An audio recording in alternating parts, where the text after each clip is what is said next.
بسم الله الرحمن الرحيم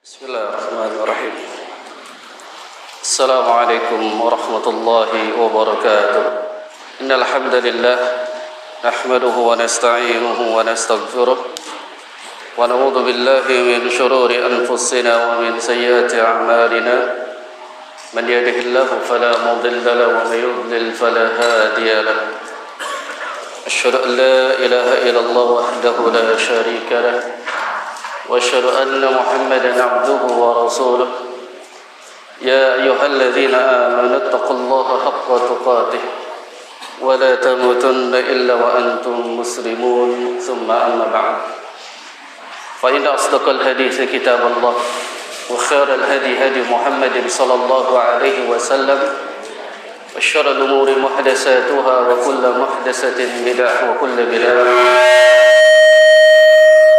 وكل ضلالة في النار إخواني في الدين وأخواتي في الله معاشر المسلمين والمسلمات رحمكم الله.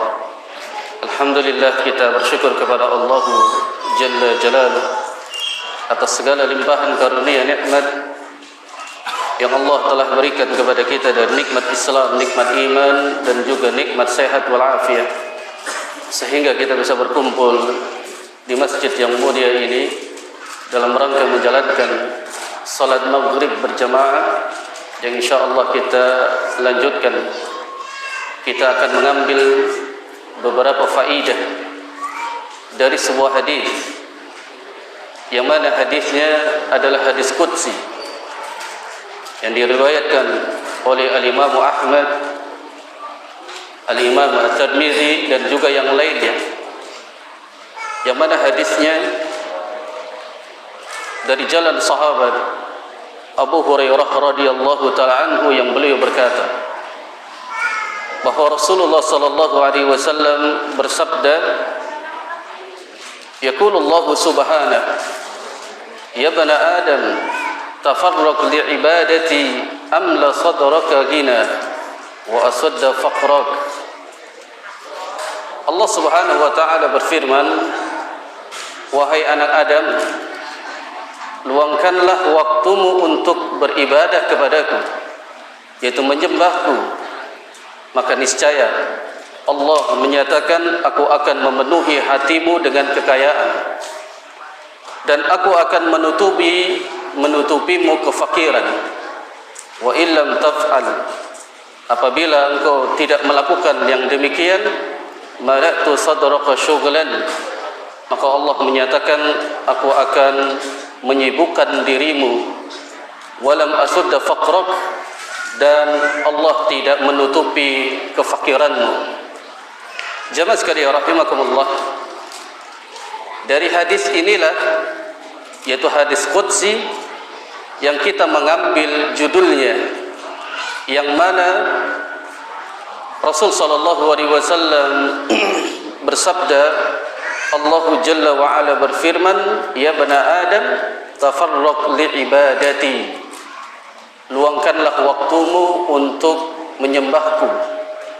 Ini perintah Allah Subhanahu wa taala agar kita meluangkan waktu kita untuk menyembah Allah Subhanahu wa taala. Ketika berbicara tentang ibadah, maka yang harus kita pahami, definisi ibadah itu sendiri, apa yang dimaksud dengan ibadah. Definisi yang paling bagus, yang paling sempurna, yang dikatakan oleh Syekhul Islam Ibnu Taimiyah rahimahullah. Beliau mengatakan, al-ibadah ismu jami li kulli ma yuhibbullahu wa yardah min al-aqwali wal a'mali batina wa zahira.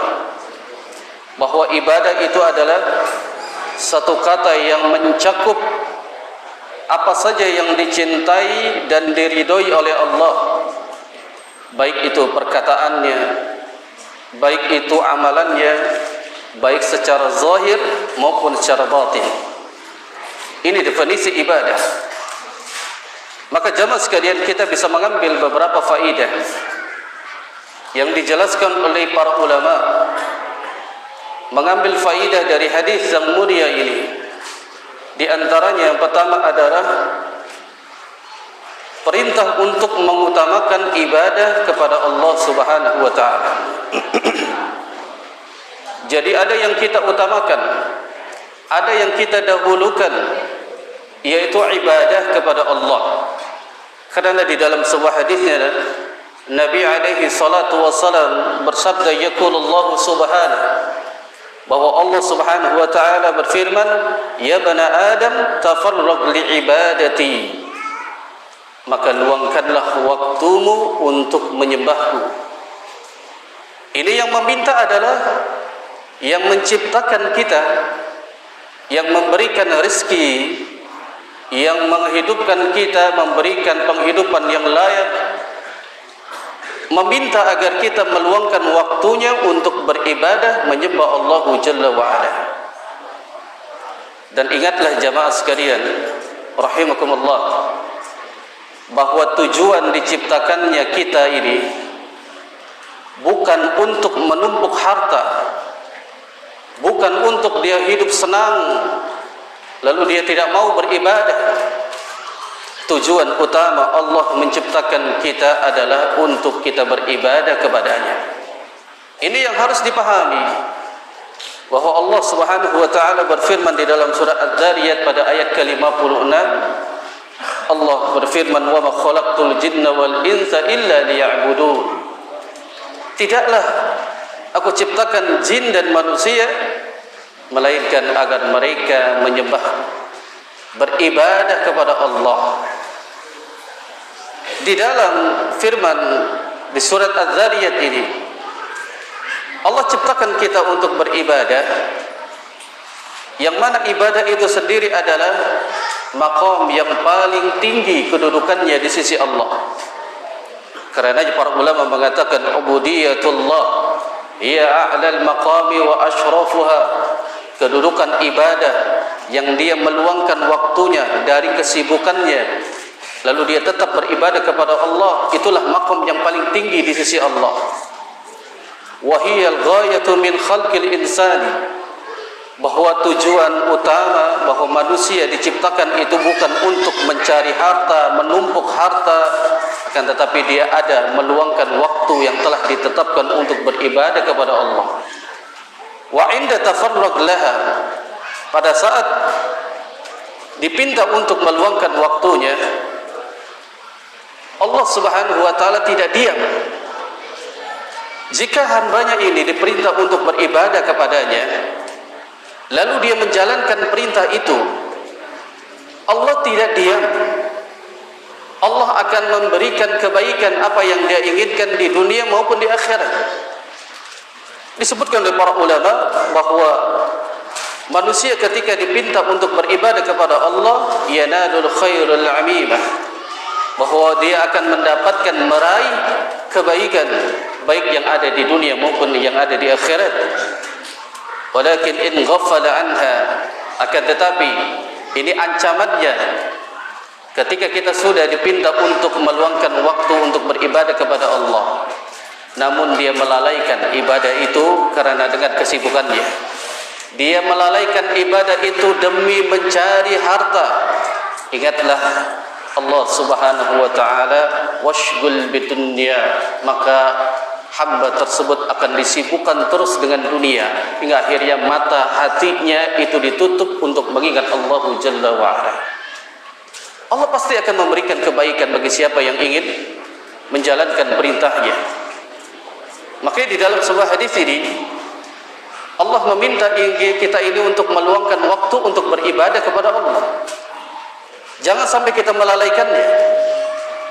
Namun ibadah yang dipinta oleh Allah Jalla wa ala adalah jangan kita menyekutukannya. Allah sebutkan di dalam surah An-Nisa pada ayat ke-36, wa'budullaha wa la tusyriku bihi syai'ah, dan beribadalah engkau kepada Allah, namun jangan engkau menyekutukan Allah dengan sesuatu apapun. Ini yang dipinta Allah. agar kita mentauhidkan Allah di seluruh ibadah. Karena tauhid yang pertama kali kita harus pelajari, kita harus mengetahui sehebat apapun ibadah yang kita lakukan, baik itu solat wajibnya, solat sunnahnya, dari zikirnya, dan juga amalan-amalan yang lainnya, namun kalau dia tidak selamat yang namanya dari kesyirikan, maka Allah Subhanahu wa taala tidak akan pernah menerima seluruh ibadah yang dia lakukan. Karenanya para ulama mengatakan, semisal Al-Imam Ibnu Katsir rahimahullah, juga dikatakan oleh Ibnu Qayyim Al-Jauziyah dan ulama-ulama yang lain, bahwa ibadah itu diantaranya ada yang mengatakan syaratnya ada 2 dan sebagian lagi mengatakan ada 3. Al-Imam Ibnu Katsir mengatakan, ruknul amali mutaqabbil la budda an yakuna khalisan lillahi azza wa jalla wa shawaban ala syariati Rasulillah sallallahu alaihi wasallam. Beliau mengatakan bahwa rukun ibadah yang akan diterima oleh Allah, beliau mengatakan ada 2 syaratnya. Beliau mengatakan yang pertama, khalisan lillahi azza wa jalla, dia harus ikhlas ketika dia beribadah kepada Allah. Yang kedua, wassawaban ala syariati Rasulillah sallallahu alaihi wasallam, ibadah yang dia lakukan harus di atas syariat apa yang telah disyariatkan oleh Nabi sallallahu alaihi wasallam. Ini yang dikatakan oleh beliau. Namun sebagian ulama mengatakan, menambahkan 1 di antaranya, wa'budullaha la tusyriku bihi syai'an. Ketika engkau beribadah kepada Allah, jangan engkau menyekutukannya. Berarti kita di sini dituntut untuk beribadah, meluangkan waktu kita untuk mengingat Allah, menyembah Allah. La tusyriku bihi syai'an. Tidak boleh kita menyekutukan dengan sesuatu apapun. Makanya dijelaskan juga oleh Fadilatul Syekh Dr. Salih Al-Fauzan ketika menjelaskan makna tauhid di dalam kitabnya Al-Mulaqas, yaitu syarah fi kitab tauhid, yang beliau mengatakan at-tauhidu huwa ifradullah bil ibadah, bahwa tauhid itu seseorang ketika sudah mentauhidkan Allah, maka dia wajib untuk menyempurnakan, mengikhlaskan dari semua segala ibadah apa saja yang dia lakukan. Maka itu layak yang dia harus haturkan kepada Allah Subhanahu wa taala. Ini yang harus dilakukan jemaah. Ketika banyak seseorang meluangkan waktunya untuk beribadah, namun ibadah mereka ini tidak sesuai apa yang diinginkan oleh Rasulullah sallallahu alaihi wasallam. Pada di dalam sebuah hadisnya, ketika ada seorang sahabat yang dia masbuk, yaitu ketinggalan salat bersama Rasulullah sallallahu alaihi wasallam. Karena para sahabat ini mereka dididik, mereka ditarbiyah wa tasbih agar senantiasa di dalam kesibukan mereka agar tetap meluangkan waktunya pada saat waktu untuk beribadah, salat jadi waktu, maka dia tidak boleh meninggalkannya. Maka ini lebih utama didahulukan ibadah daripada dia perkara-perkara dunia. Lalu seorang sahabat itu dia datang masuk ke masjid, lalu memberikan salam kepada Rasulullah sallallahu alaihi wasallam. Lalu sahabat itu dia salat, kemudian selesai salat mengucapkan salam kembali kepada Nabi, maka Nabi mengatakan, ya salli lam tusalli, salatlah engkau, sesungguhnya engkau itu belum salat. Lalu dilakukan lagi oleh sahabatnya sampai 3 kali. Lalu dikatakan, irji lam tusalli, kembalilah engkau, sesungguhnya belum salat. Sahabat tersebut mengatakan, ya Rasulullah, ajarkan aku ibadah, ajarkan aku agar menyembah Allah Subhanahu wa taala. Ini di dalam perkara salat. Apa kata Rasul sallallahu alaihi wasallam? Jika engkau ingin melaksanakan ibadah salat di hadapan Allah, yang pertama kali adalah fasbaghil wudu, perbagus wudunya. Kan wudu diajarkan oleh Nabi. Nabi mengatakan kepada para sahabat, sallu kama ra'aitumuni usalli, Salatlah kalian sebagaimana melihat aku salat. Wudu pun diajarkan oleh mereka. Jadi Rasul mengatakan, jika engkau ingin ibadah salat, perbagus wudu dulu. Setelah itu Nabi mengajarkan agar dia menghadap ke arah kiblat, yang kemudian fakabbir, maka engkau takbirlah, yaitu takbiratul ihram. Maka salatlah dengan tumanina agar Allah Subhanahu wa taala menerima salatnya. Yang sahabat tadi sampai 3 kali disuruh diulang salatnya adalah salatnya tidak tumanina, cepat, seperti ayam sedang mematuk. Jadi jangan kita meluangkan waktu untuk beribadah, namun ibadah kita cepat. Maka ibadah yang dilakukan seperti itu tidak ada manfaat dan tidak ada faedahnya, dan Allah tidak menerimanya. Sebagaimana tadi Nabi SAW menegur sahabatnya. Jadi mesti kita beribadah kepada Allah itu harus melihat bagaimana ibadah yang diajarkan oleh Rasul yang mulia sallallahu alaihi wasallam. Jangan kita beribadah sesuai dengan hawa nafsu kita, kerana kita diajarkan oleh Rasulullah sallallahu alaihi wasallam. Jamaah sekalian rahimakumullah, di antara faedahnya yang kedua, siapa yang meluangkan waktu untuk beribadah, Allah Subhanahu wa taala benar-benar akan memberikan kekayaan pada jiwanya. Di dalam hadisnya menyebutkan amla sadraka gina. Siapa yang meluangkan waktunya untuk beribadah, maka Allah menyatakan, aku akan memenuhi hatimu dengan kekayaan. Namun kekayaan yang sebenarnya adalah bukan terletak banyaknya harta atau simpanan kita. Karena memang secara zahir orang yang kaya itu adalah yang banyak hartanya, simpanannya begitu banyak. Namun bagi Rasul sallallahu alaihi wasallam, kekayaan bukan dengan banyaknya harta, akan tetapi kekayaan yang secara hakiki adalah banyaknya dia beribadah kepada Allah hingga akhirnya jiwanya dipenuhi dengan kekayaan. Apa yang dimaksud dengan dipenuhi kekayaan jiwanya?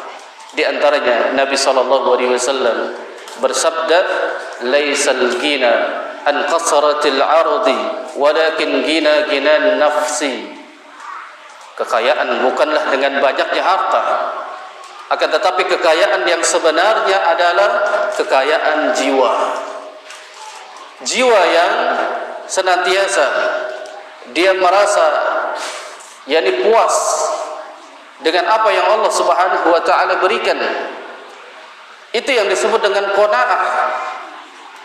Maka seseorang ketika dia meluangkan waktunya untuk beribadah, ibadah yang sesuai dengan apa yang diajarkan oleh Rasulullah, kemudian ibadahnya dia ikhlas, lalu dia tidak membuat syirik, dia tidak menyekutukan Allah Jalla wa Ala, maka Allah akan tanamkan hatinya kekayaan. Maksudnya adalah kekayaan, yaitu kekayaan jiwanya. Di dalam hadis yang lain, bahwa Nabi alaihi salatu wassalam pernah bersabda dalam riwayat Ibnu Majah, beliau mengatakan, qad aflaha man hudiya ilal Islam wa ruziqal kafa'a wa qani'ah bihi. Sungguh beruntunglah orang yang diberi petunjuk di dalam Islam, dan juga orang yang diberi rizki yang cukup, dan juga diberi hatinya qanaah.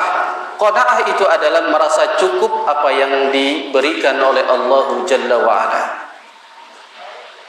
Ini yang hakikatnya kekayaan jiwa. Ketika Allah Subhanahu wa taala memberikan rezeki kepada kita, baik itu besar maupun kecil, kalau kita senantiasa beribadah kepada Allah ikhlas, meluangkan waktunya untuk ibadah kepada Allah, maka hatinya akan ditanamkan kekayaan dan dia akan mendapatkan derajat qanaah. Maka dia senantiasa merasa cukup apa yang telah diberikan oleh Allah Subhanahu wa taala. Di dalam hadis yang lain menyebutkan, man asbaha minkum aminan fi syirbihi mu'afan fi jasadihi indahu qutu yaumihi faka'annama khairat lahu dunya. Kata Nabi SAW, barang siapa di antara kalian mendapatkan rasa aman, yaitu di rumahnya, kata Nabi SAW, diberikan rasa aman itu seperti kesehatan, dia diberikan kenikmatan, yaitu ketenangan di dalam rumahnya, lalu dia mendapatkan makanan pada hari itu, maka Nabi SAW, maka terkumpullah seakan-akan dunia itu dia dapatkan kebaikannya seluruhnya. Kalau dia sudah merasa aman, tenang jiwanya, bersama keluarganya, sehat badannya, diberikan kesehatan, walaupun rezeki yang Allah berikan itu sedikit, kalau kita senantiasa tetap beribadah kepada Allah, maka kita akan mendapatkan qanaah, itu merasa cukup apa yang diberikan oleh Allah Subhanahu wa taala. Apa kata Nabi? Seolah-olah seluruh kebaikan dunia itu telah dia dapatkan. Tenang, qanaah, tidak merasa gelisah, kecewa dengan dia mendapatkan rezeki yang sedikit. Tapi kalau dia sudah ditanamkan kekayaan jiwanya oleh Allah, maka dia menjadi qanaah, maka segala apa yang diberikan oleh Allah dia akan syukuri. Dan juga bahwa qanaah, kekayaan jiwa yang diberikan oleh hambanya, itu kita akan dapatkan. Tentu yang pertama, kita harus meluangkan waktu untuk beribadah kepada Allah. Semisal kita sudah melaksanakan sholat ya 5 waktu, jika kita memiliki waktu-waktu luang untuk bisa kita sholat sunnah, sholat malamnya, sholat duhanya, yaitu sholat-sholat sunnah yang lain, atau kita memiliki waktu luang untuk kita senantiasa ingat kepada Allah Subhanahu wa ta'ala, yaitu berzikir kepada Allah. Ala bi dzikrillah tatma'innul qulub. Ingatlah bahwa orang yang senantiasa ingat kepada Allah, berzikir kepada Allah, hatinya Allah berikan ketenangan, walaupun banyak hutang. Walaupun banyak hutang jemaah. Tapi kalau dia ingat kepada Allah, tenang jawi, tenang hatinya. Maka di antaranya Rasulullah mengajarkan doanya agar kita mendapatkan kekayaan jiwa. Di antaranya doanya diajarkan oleh Nabi SAW dalam hadis yang dikeluarkan oleh Al-Imam Muslim. Ini doa ini harus kita hafalkan jemaah, agar hati kita itu mendapatkan kekayaan yang diberikan oleh Allah, kekayaan jiwa, qanaah. Apa doanya? Allahumma inni as'alukal huda wat tuqa wal afafa wal ghina. Ini harus dihafalkan.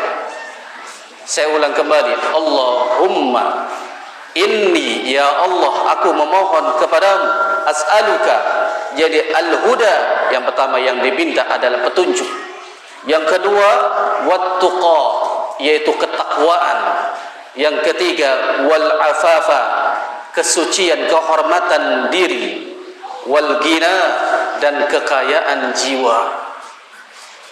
Baca doa ini agar kita mendapatkan kekayaan jiwa kita.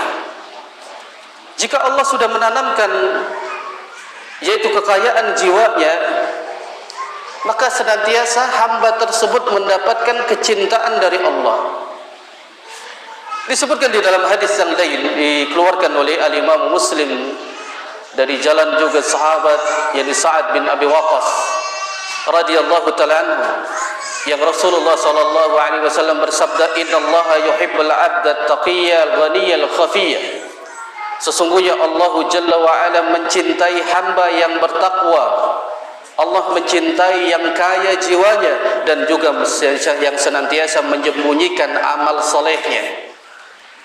Berarti di sini jika kita sudah mendapatkan yaitu kekayaan jiwa, kita menjadi qanaah, maka Allah akan mencintai kita. Allah akan mencintai kita, dan setiap apa yang kita inginkan tentunya Allah Subhanahu wa taala akan memberikannya. Sebagaimana kita cinta kepada istri kita, kalau istri kita meminta sesuatu, maka kita pun akan cepat untuk mengabulkannya. Itu bukti rasa cinta kita kepada istri. Apalagi Allah Subhanahu wa ta'ala yang cinta kepada hambanya. Kenapa dia bisa cinta? Kenapa Allah bisa cinta kepada hamba tersebut? Jawabannya adalah sesibuk apapun dia bekerja di dunia, sehebat apapun dia mencari harta, tapi dia senantiasa meluangkan waktunya untuk beribadah kepada Allah. Itu Allah akan cinta kepada hamba tersebut. Ditanamkan jiwanya dengan kekayaan jiwa. Jangan kita malah mendahulukan, mengutamakan dunia, lalu ibadah itu ditinggalkan. Ingatlah di dalam sebuah hadis yang Nabi alaihi salatu wassalam, yang mana ketika seseorang lebih mengutamakan daripada dunianya ketimbang ibadah kepada Allah Subhanahu wa ta'ala, maka orang tersebut akan ditutupkan hatinya untuk mengingat Allah, hingga akhirnya dia senantiasa sibuk dengan dunianya, lupa akan akhirat, kerana dia sudah melupakan Allah Jalla wa'ala. Kalau kita ingin diingat senantiasa oleh Allah, ingatlah Allah. Ingat Allah di dalam senang, di dalam susah. Namun pada saat kita susah, Allah akan mengingat kita. Ini kan kebanyakan kaum muslimin ingat Allah itu pada saat apa? Pada saat susah. Ditimpa musibah baru dia sholat, ditimpa kemiskinan rajin bersedekah. Ini yang dilakukan oleh kaum muslimin, dan ini yang kita ambil pelajaran bahwa hadis qudsi yang disebutkan oleh Nabi SAW, bahwa agar kita meluangkan waktunya untuk beribadah kepada Allah Subhanahu wa ta'ala. Maka faidah yang ketiga, seseorang mengutamakan ibadah kepada Allah, niscaya Allah akan mencukupinya dan akan menghilangkan kefakirannya. Siapa yang mau dihilangkan kefakirannya? Siapa yang mau dihilangkan dari rasa miskinnya? Maka dengarkan hadis Nabi SAW ini. Maka Rasul tadi mengatakan, wa asudda faqraka. Jika dia senantiasa meluangkan waktunya, Allah mengatakan, aku akan menutupi kefakiranmu. Menutupi kefakirannya. Kata Al-Imam At-Tibi berkata, yaitu di dalam kitab Tuhfa Al-Wadi, jika engkau diberikan kecukupan oleh Allah Subhanahu wa ta'ala, kemudian dia diberikan nikmat yang lain, maka dia senantiasa kembali ingat kepada Allah Subhanahu wa ta'ala. Dia tidak meninggalkan solatnya dalam keadaan apapun. Ketika dia mendapatkan nikmat yang besar, dia tetap solat. Ketika dia mendapatkan musibah, dia tetap solat. Maka itulah orang yang akan diangkat kefakirannya. Di antaranya kefakiran kalau dia senantiasa meluangkan waktunya ibadah kepada Allah. Maka ibadah-ibadah yang mendatangkan, maksudnya yang menarik dari rezeki Allah Subhanahu wa ta'ala, itu ada 6. Ada 6 ibadah. 6 ibadah tersebut, yang pertama adalah Allah akan mengangkat kefakiran kita, mengangkat kemiskinan kita. Yang pertama, jika dia senantiasa istighfar, memohon ampun kepada Allah Subhanahu wa ta'ala. Karena Allah Subhanahu wa ta'ala sebutkan di dalam surat Nuh pada ayat ke-10 sampai dengan ke-12, Allah berfirman, faqultu astaghfiru rabbakum innahu kana ghaffara yursilis samaa'a 'alaikum midrara wa yumdidkum bi amwali wa banin wa yaj'al lakum jannati wa yaj'al lakum anhara. Allah berfirman, maka aku katakan kepada mereka, mohon ampunlah kepada Tuhanmu. Istighfar, banyak kita beristighfar. Sesungguhnya dialah Allah yang maha pengampun. Niscaya dia akan mengirimkan hujan kepada kalian dengan begitu lebatnya, dan Allah akan membanyakkan hartanya, akan mengayakan kalian dengan harta dan anak-anak kalian, dan mengadakan untukmu kebun-kebun yang ada, mengadakan di dalamnya itu ada untuk sungai-sungainya. Jamaah sekalian, ada kisah asar yang disebutkan oleh yaitu Hasan Al-Basri rahimahullah. Ini kisahnya, yaitu Hasan Al-Basri didatangi oleh seseorang. Anna rajulan syaka ilaihi al-hadbi faqala, ada seseorang yang datang kepada beliau Al-Hasan Al-Basri. Dia mengadukan yaitu pacekliknya pada musim ini, kekeringan semua tanaman. Maka beliau mengatakan faqala istaghfirullah, agar engkau senantiasa apa? Istighfar kepada Allah, minta ampun kepada Allah. Lalu kemudian ada orang lagi yang mengadu. Ada orang yang mengadu kepada beliau, datang dengan kemiskinannya. Wahai imam, ya, bagaimana solusinya agar Allah mengangkat kemiskinanku? Apa kata beliau? Senantiasa faqala istaghfirullah, mohon ampunlah engkau kepada Allah. Lalu datang lagi seseorang kepada beliau mengadukan tentang, yaitu sudah lama tidak Allah berikan seorang anak. Ya, lama diuji, padahal sudah menikah begitu lama. Dia mengadukan kepada Al-Imam Hasan Al-Basri rahimahullah. Maka beliau pun tetap mengatakan faqala istaghfirullah, banyak-banyaklah mohon ampun kepada Allah Subhanahu wa taala. Summa tala alaihim hadhihi al-ayah, kemudian beliau membacakan tadi surat Nuh kepada mereka, bahwa yang menjamin mereka dari ketika mereka dilanda paceklik, ketika mereka dilanda kemiskinan, ketika mereka diuji belum dapat keturunan, maka Allah menjaminnya, yaitu jika mereka senantiasa istighfar kepada Allah Subhanahu wa taala. Ini kan ibadah, istighfar itu ibadah. Yang kita sesibuk apapun di kantor, lagi bekerja, astaghfirullahaladzim alladzi la ilaha illa huwal hayyul qayyum. Sedikitnya astagfirullah, astagfirullah, astagfirullah. Masa enggak bisa istighfar? Lagi jalan kendaraan, lagi nunggu temannya, lagi nunggu obat ketika dia sedang di rumah sakit, atau dimanapun kita bisa untuk mengucapkan istighfar. Makanya Ibnu Qayyim Al-Jauziyah mengatakan bahwa istighfar itu adalah jalan untuk memudahkan, yaitu rezeki seseorang. Namun Anda ingin menyampaikan, ketika 6 ini nanti kita bahas, sepertinya tidak sampai waktunya. 6 ini ibadah yang dapat, yaitu menarik rezeki.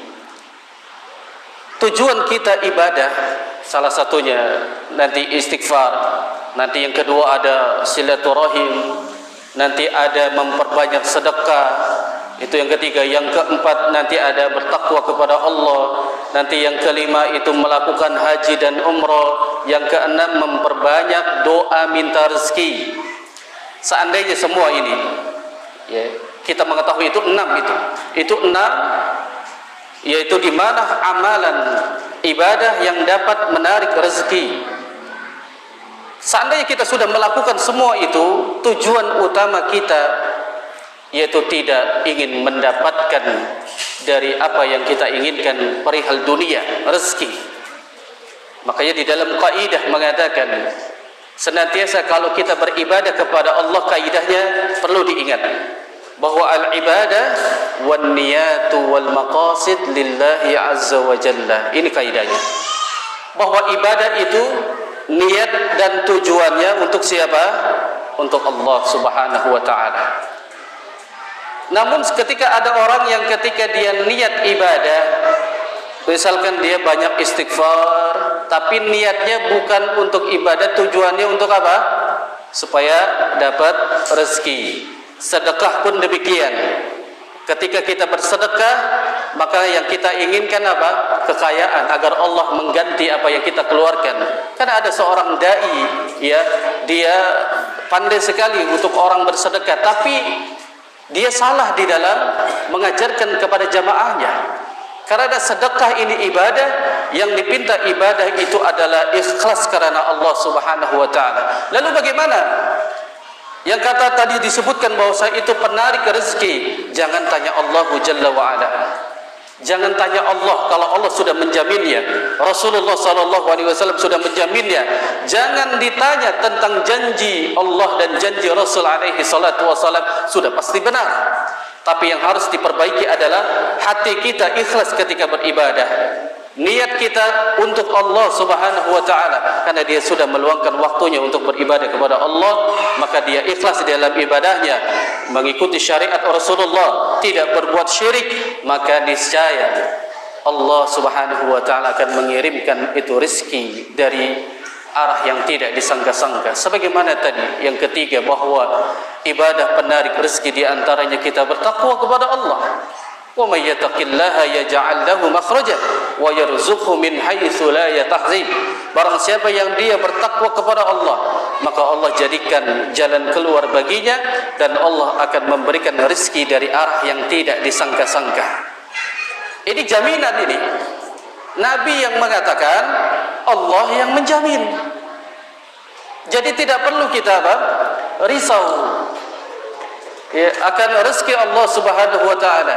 Dan juga rezeki Allah Subhanahu wa taala itu sudah ditetapkan bagi anak hamba. Bagi anak Adam sudah ditetapkan sebelum penciptaan langit dan bumi.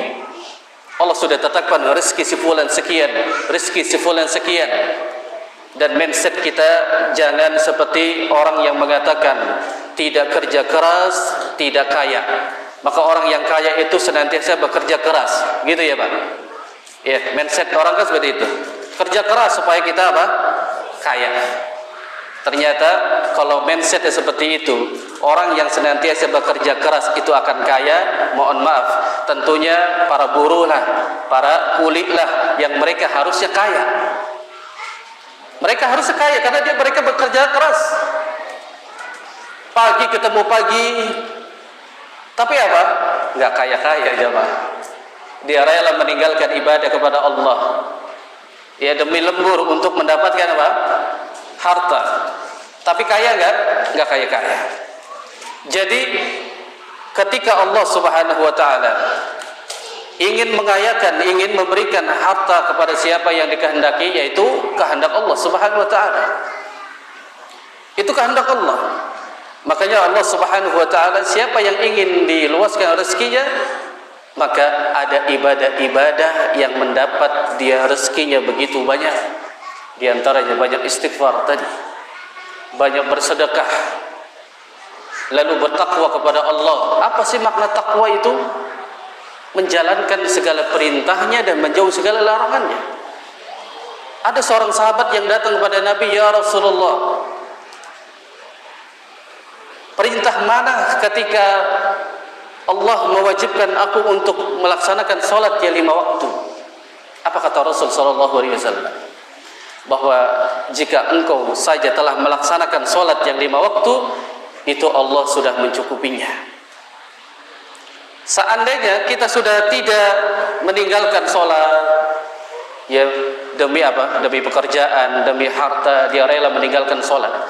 Kalau seandainya aja dia sholat 5 waktu, dia jaga, maka Allah akan menjamin rezekinya.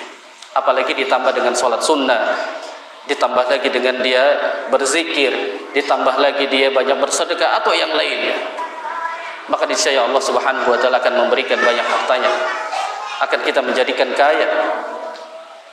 Tapi yang kita inginkan adalah kekayaan, bukan kekayaan banyaknya harta, akan tetapi kekayaan adalah kekayaan jiwa, senantiasa qanaah. Karena seseorang ketika tidak ditanamkan hatinya qanaah, maka pada saat diberikan rezeki, maka dia akan minta yang lebih. Dia akan minta yang lebih. Pada disebutkan di dalam sebuah hadis, kata Rasul sallallahu alaihi wasallam, anak Adam itu ketika diberikan 2 lembah, yaitu harta, dia sudah dapat 2 lembah harta, maka dia akan mencari lembah yang ketiga. Kalau kita dulu cita-cita pengen punya motor, berusaha kerja, cari harta untuk dapat motor. Sudah dapat motor, minta apa lagi? Minta mobil. Sudah dapat mobil, lihat yang lain mobilnya bagus, minta lagi, ya, mau dapat mobil yang bagus. Itu manusia. Zulmun kufar yang mereka senantiasa mengingkari akan nikmat Allah. Karena di hatinya apa? Tidak ada qanaah. Tapi kalau kita dapat rezeki yang bisa tenang hati jiwa kita dengan keluarga, di rumah semuanya pada sehat, ada makanan hari itu, kata Nabi, seolah-olah dia telah mendapatkan kebaikan. Seluruh dunia dia telah dapatkan. Untuk apa banyak harta tapi dia penyakitan? Buat apa? Buat apa banyak harta dia sehat tapi keluarganya sakit? Buat apa banyak harta tapi hatinya tidak tenang, dikejar-kejar orang, dikejar-kejar debt collector di jalan, diberhentiin. Ya. Tapi kalau kekayaan yang secara hakiki, kata Nabi, tenang hatinya. Dapat harta sedikit, tenang, bersyukur kepada Allah, maka niscaya itulah kekayaan yang sesungguhnya. Baik, jemaah sekalian rahimakumullah. Ini sampai azan atau pertanyaan? Mau ada yang tanya? Boleh, nggak apa-apa, silakan. Karena waktunya tidak cukup, insyaallah.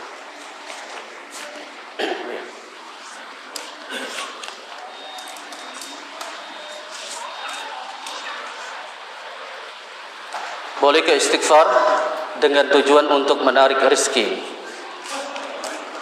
Boleh nggak jemaah? Tadi kaidahnya apa? Kaidahnya apa di dalam ibadah? Al-ibadah wan niyatu wal maqasid lillahi azza wa jalla. Bahwa ibadah itu niat dan tujuannya untuk Allah Subhanahu wa taala. Boleh enggak dia banyak istighfar untuk menarik rezeki? Tapi kalau tujuannya dia hanya itu, bukan untuk Allah, enggak boleh. Tapi tujuannya ibadah, istighfar yang kita harapkan apa? Setiap kita mengeluarkan lafaz astaghfirullahalazim, maka Allah akan catat pahala. Lalu fadilahnya apa? Allah akan memberikan rezeki kepadanya. Yang saya tadi katakan, jangan tanya Allah, Allah itu akan memberikan enggak sih? Jangan tanya Allah. Kita dipinta untuk meluangkan waktu, lalu kita banyak istighfar. Sudah pasti dia akan diberikan banyak rezekinya oleh Allah Subhanahu wa taala. Bismillah. Berkaitan dengan sholat, bagaimana hukumnya sholat memakai celana jeans? Hukum memakai celana jeans, kalau celananya tidak ketat, maka boleh, sah. Syarat seseorang memakai pakaian di dalam sholat, yang pertama dia harus menutupi auratnya. Aurat laki-laki diantaranya disebutkan oleh ulama-ulama fikih dari lutut sampai kepada pusarnya. Kalau wanita itu seluruh tubuhnya dia harus ketutup, kecuali dia telapak tangan dan wajahnya. Kalau jeans itu dia lebar dan dia tidak menjadi membentuk ya dari tubuhnya, maka tidak mengapa, boleh pakai jeans asalkan dia lebar. Tapi kalau dia ketat, maka itu lebih baik dihindarkan. Bukan hanya jeans, celana apa saja kalau dia ketat nggak boleh dipakai. Maka bolehnya dia pakai buat dalaman aja, buat pakai sarung, kemudian pakai sarung lagi gitu. Itu isyarat dari ya orang yang melaksanakan sholat memakai pakaian. Yang kedua, bagaimana menurut Ustadz, menurut pandangan Ustadz tentang apa ini? Lembu, apa ini? Tentang apa? Pemilu. Tentang pemilu. Bagaimana menurut Ustadz tentang pemilu? Yang di negara kita ini kan hukumnya adalah demokrasi. Maka mereka mengadakan sebagaimana ya hukum negara demokrasi. Kalau dibicara tentang Islam, apakah ada Islam pemilu? Maka tidak ada Islam pemilu. Lalu bagaimana sikap kita? Sikap kita diantaranya, kalau pemilu itu misalkan kita hanya mengecilkan kemudaratan, maka di dalam kaidah, dan ini pun sebagian fatwa ulama-ulama ya membolehkan untuk dia ikut di dalam memilih. Seperti kemudaratannya diantaranya, kalau umat muslim tidak menyoblos, maka nanti yang naik lagi yang akan memimpin adalah orang-orang kafir misalkan. Maka pada saat itu sebagian ulama mengatakan boleh, seperti fatwa dari Saudi Arabia, mereka itu untuk menyoblos. Tapi sebagian ulama lagi tidak boleh karena memang itu bukan dari Islam. Di dalam mengecilkan kemudaratan, kalau pemilihnya itu cuma dua, misalkan pemilihnya presiden ini cuma dua, yang satu muslim, yang satu kafir, cuma dua nih pemilihannya nih, si A muslim, si B kafir, maka kita boleh memilih untuk kita memilih yang muslim. Itu yang mengecilkan kemudaratan. Taib ikhwan fillah wa akhwat fillah, jazakumullah. Kita lanjutkan sejenak untuk membacakan pertanyaan yang selanjutnya. Pertanyaan selanjutnya, bagaimana menurut pandangan Ustadz tentang Islam Jamaah, yaitu LDII? Islam Jamaah LDII diantaranya adalah jamaah yang sudah berkembang dari zaman dulu di Indonesia. Maka bagaimana pandangan tentang menyikapi tentang LDII? Mereka adalah ajaran yang menyimpang dari manhaj yang benar. Di antaranya penyimpangan mereka memiliki imam yang wajib berbaiat kepada imamnya. Ini adalah satu kesesatannya, karena kita tidak boleh berbaiat kepada satu imam. Yang kita berbaiat kepada imam mu'azzam. Kalau di negara kita, ya kita harus mengikuti arahan pemerintah, presiden. Itu yang kita harus taati, bukan kepada imam. Kalau misalkan mereka senantiasa berbaiat kepada satu imam, kelompok ini berbaiat, kelompok ini berbaiat, sedangkan di dalam hadis Nabi mengatakan, jika engkau mendapati dua imam, maka bunuhlah salah satunya. Bagaimana? Maka tidak boleh. LDII, Islam Jamaah, mereka ingin berdiri di atas negara yang sah. Ini negara kita, ini negara yang sah. Kita umat muslim itu harus taat kepada pemerintah. Allah sebutkan atiullah ya ayyuhalladzina amanu atiullah wa atiur rasul wa ulil amri minkum. Taatilah Allah dan taati Rasul, itu yang pertama. Lalu taati pemimpin kalian. Siapa yang dimaksud pemimpin di sini? Siapa? Apakah kelompok mereka yang memiliki iman lalu berbaiat? Tidak. Yang dimaksudkan ulil amri minkum adalah pemimpin, yaitu satu negara. Maka kita harus taati mereka, dan ketaatan kepada mereka pemimpin itu tidak mutlak, karena Nabi mengatakan la ta'ata lil makhluk fi maksiatillah. Tidak boleh taat kepada siapapun, kepada makhluk dalam rangka bermaksiat kepada Allah. Maka tinggalkan Islam Jamaah tersebut. Masih banyak lagi kesesatannya. Apakah setiap amal ibadah dan amal soleh tidak sesuai dengan tuntunan Rasul, maka akan tertolak? Bagaimana ibadah-ibadah yang sebelumnya tidak sesuai dengan tuntunan Rasul? Tentunya ibadah yang tadi telah disebutkan oleh para ulama, sebagaimana yang disebutkan oleh Al-Imam Ibnu Katsir rahimahullah, bahwa ibadah itu diantara syaratnya ada dua. Beliau mengatakan khalisan lillahi azza wa jalla wa shawaban ala syariati Rasulillah sallallahu alaihi wasallam. Yang pertama, dia harus ikhlas ibadahnya karena Allah. Yang kedua, dia di atas syariat Nabi sallallahu alaihi wasallam. Seandainya ada yang berzikir, misalkan ada yang berzikir sampai 1000 kali, dia tahan napas lagi zikirnya, terus juga tahan makan, dia nggak makan dari pagi sampai malam. Ini adalah satu ibadah, amal soleh yang dikatakan adalah tidak sesuai dengan perintah. Tidak ada contohnya, tidak ada dalilnya, tidak pernah dilakukan oleh para sahabat. Maka amalan tersebut tentu tertolak. Makanya Nabi SAW pada bersabda dalam hadis yang diriwayatkan oleh Al-Imam Muslim, man amila amalan laisa alaihi amruna fahuwa raddun. Barang siapa yang dia melakukan amal ibadah yang tidak kami contohkan, tidak kami perintahkan, maka amalan tersebut tertolak. Kalau ibadah yang dilakukan oleh orang-orang yang menyelisihi syariat, kalau itu baik, kalau itu benar, maka yang pertama kali mengamalkan adalah para sahabat. lau kana khairan lasabaquna ilaihi. Kalau amal ibadah, zikir tersebut itu baik, benar, datang dari Nabi, ditetapkan di dalam Al-Quran maupun di dalam hadis, yang mengamalkan pertama kali siapa?